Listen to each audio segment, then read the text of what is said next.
ॐ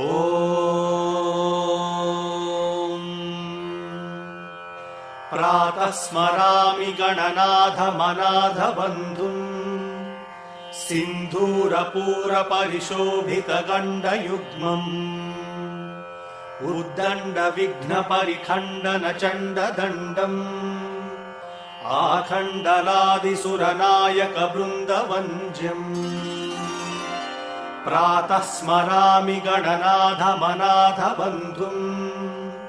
सिन्धूरपूरपरिशोभितगण्डयुग्मम् उद्दण्डविघ्नपरिखण्डनचण्डदण्डम्